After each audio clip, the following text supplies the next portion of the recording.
Olá, eu me chamo Brandão, Eu me chamo Marilza nós temos 22 anos de casados e um casal de filhos. e vamos falar hoje um pouco sobre vocação matrimonial. Primeiro, adiantar que vocação é um chamado de Deus. Mas eu entendo que não é um chamado feito de fora para a gente, é um chamado feito a partir de dentro da gente. É uma energia, é um desejo, é um sentimento que Deus coloca no nosso coração e que vai surgir em alguma fase da vida. Eu particularmente senti muito cedo esse chamado. Então, já na adolescência eu já sonhava ter alguém, casar, formar família. Em mim já foi um pouco mais diferente. Esse desejo se deu quando eu o conheci. A partir do momento que eu o conheci, que a gente começou a namorar, foi que esse desejo foi surgindo. E eu entendo ainda que duas pessoas, feitas uma para a outra, conforme está no livro de Gênesis, capítulo 1, versículo 26, em que diz: "E Deus fez o homem à sua imagem e semelhança, a imagem de Deus ele os criou, e os criou homem e mulher." Então, eu penso e acredito que Deus fez um casal, que Deus fez um para o outro. E que quando essas pessoas, feitas uma para a outra, se encontram, a alma vibra, e vibra de forma diferente. É uma atração, mas é uma atração diferente. Não é apenas um desejo físico, carnal, é muito mais que isso. É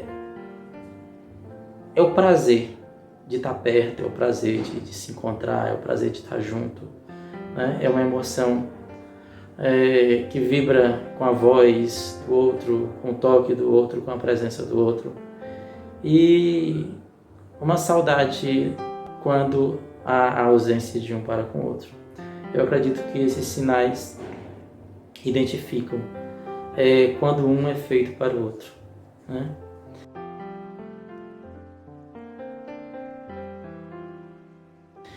E depois que essas duas pessoas feitas uma para a outra se casam, se encontram e que constituem uma família, vem a partir da convivência os desafios da vida de casado. Pode-se dizer que nem tudo é um mar de rosas, né? É muito comum você ouvir dizer que não há casal que não tenha uma briga, um desentendimento, né? Que a harmonia não é plena 100% o tempo todo. E isso é um grande desafio. Eu penso, e eu acho que a gente concorda, que o grande desafio do casado, de ser casado, é justamente a convivência. Por quê?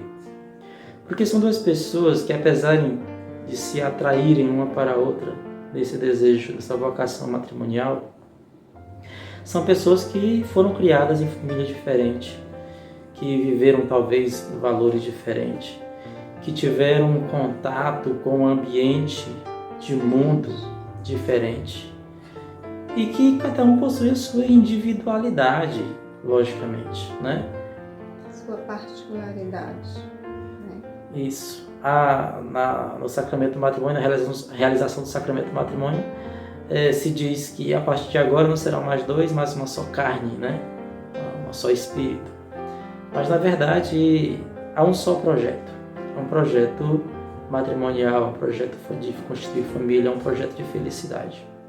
Mas estabelecer esse projeto requer superar desafios. E desses desafios nós acreditamos e concordamos que é justamente essa questão da convivência. Porque as pessoas têm gosto diferente, as pessoas têm pensamento diferente, as pessoas têm ideias diferentes.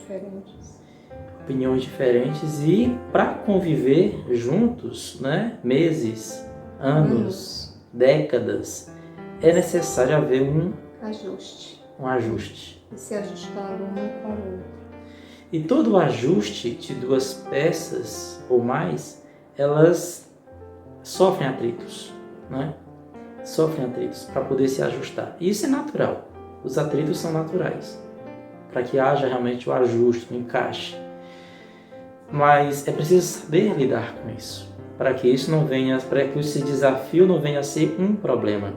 Então a gente não pode entender desafio como problema, né? Quando a gente entende o desafio como um desafio a ser superado e a gente se fortalece naquele sentimento que uniu, então a gente é capaz de vencer os desafios. Vem a superação, né? Tem que ter a superação desses desafios.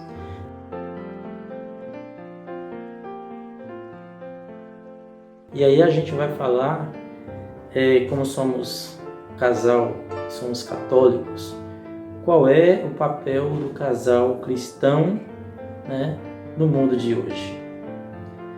Eu penso, e a gente concorda, que o papel do casal cristão, né, é justamente entender o sacramento do matrimônio como um projeto de Deus. Para nossas vidas. É conhecer esse projeto de Deus para as nossas, esse plano de Deus para as nossas vidas e a gente viver de acordo com esse projeto, né? E aí, se a gente falar nos evangelhos, Jesus, certa vez, quando perguntado pelos fariseus com relação ao divórcio, ele vai justamente voltar ao Antigo Testamento, voltar à narrativa de Gênesis para fazer essa justificativa, que Deus fez o homem e a mulher para que vivessem juntos. E Jesus diz, aquilo que Deus uniu, que o homem não separe, né? Então a gente precisa aprender o plano de Deus para as nossas vidas, entender o plano de Deus para as nossas vidas e procurar colocar esse plano em prática, vendo qual é a vontade de Deus, quais são os caminhos que Deus aponta, né, que Deus nos mostra, para que a gente possa viver essa convivência matrimonial, familiar, da forma mais harmoniosa possível.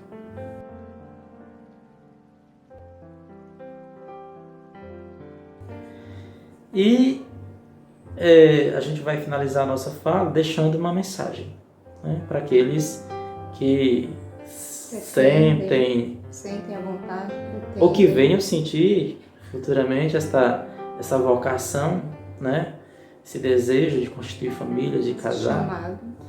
Isso.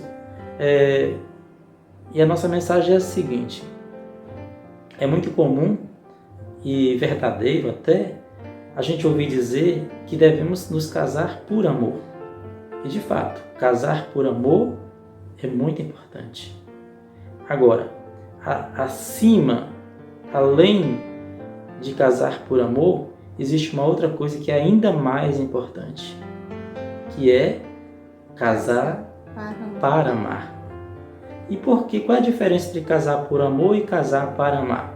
Casar por amor é entender essa atração, esse sentimento que chama para unir naquele momento, naquela fase da vida. E casar para amar é trabalhar para que esse amor que uniu o casal possa também evoluir para amar apesar das transformações da vida.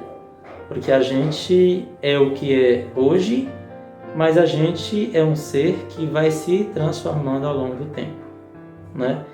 Nós não somos a mesma pessoas que éramos há 20 anos atrás, com certeza, né? A gente vai sofrendo mudanças. A gente muda de pensamento, a gente muda de ideia, a gente muda de opinião, a gente muda de gosto, né? E aqueles desafios que nós falamos um pouco antes, que o grande desafio é justamente a gente buscar esse ajuste, sendo que cada um tem opinião, gosto diferente, opinião diferente. Essas opiniões que vão se transformando ao longo do tempo, ao longo da caminhada, esses gostos, esse ponto de vista, elas precisam ir se ajustando também ao longo do tempo.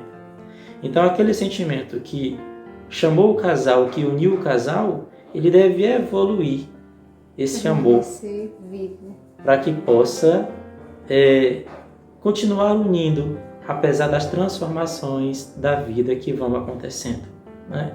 E dentro das transformações tem também a transformação física, né? A gente, quando tem 20 anos, o físico é de uma forma, quando tem 40 anos, o físico já está bem diferente. Quando tem 50 anos, o físico vai mudando. Então a gente vai mudando o tempo todo.